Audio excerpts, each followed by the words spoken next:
नमस्कार, न्यूज मराठवाड्यामध्ये स्वागत आहे।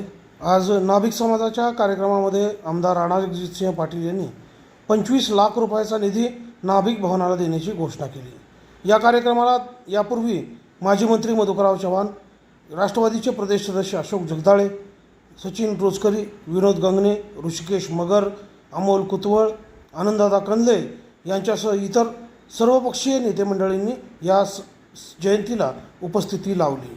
या प्रसंगी आमदार महोदयांनी मध्य प्रदेशवरनं आणि मला वाटतं आंध्र प्रदेश का तमिळनाडूवरनं काही आमचे अधिकारी आले होते।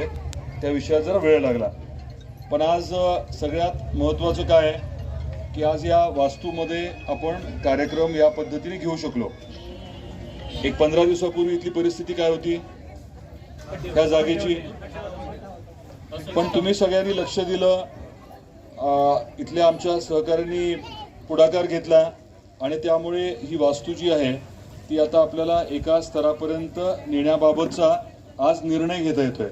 आता मी तहसीलदारांशी बोललोय, जागेचे कागदपत्र आत्ताच जाऊन तुम्ही त्यांना दाखवायचे, जागेच्या बाबतीतलं ते योग्य मार्गदर्शन आपल्याला करतील, जेणेकरून आपल्याला पुढच्या काळात इथे जे बांधकाम करायचं आहे, आपली इच्छा काय आहे की समाजाच्या साठी म्हणून धर्मशाळा भक्त निवास व्हावं, खाली आपल्याला मंदिर करायचं आहे, सेना महाराज मंदिर आणि काय हॉल असेल आणि वरच्या भागामध्ये राहण्याची सोय, साधारण असं आपलं नियोजन आहे। ढोबळपणे 50 लाख लागतील असं आपण गृहीत धरू, त्यातले 10 लाख आपण आधी दिले होते। आज एक 15 लाख देण्याचा शब्द मी आपल्याला देतो, म्हणजे आपल्याकडे 25 लाख उपलब्ध होतील। तुळजापूरमधले आपले खूप दानशूर नेते आहेत, ते प्रत्येकी 5-5 देणार आहेत असं कळालंय। त्याचा अर्थ काय झाला, 25 आणि 10 35 झाले, मग आता लागतील किती आपल्याला 15। परंतु तुळजापूर मधल्याच समाजाने 20 लाखाची जबाबदारी घेतली, बरोबर आहे, म्हणजे किती झाले 55 लाख इथेच झाले। मग आता पूर्ण महाराष्ट्रातला समाज फुल नाही फुलाची पाकळी करत मला खात्री आहे की तुम्ही अधिकचे पैसे नक्की जमा करू शकाल।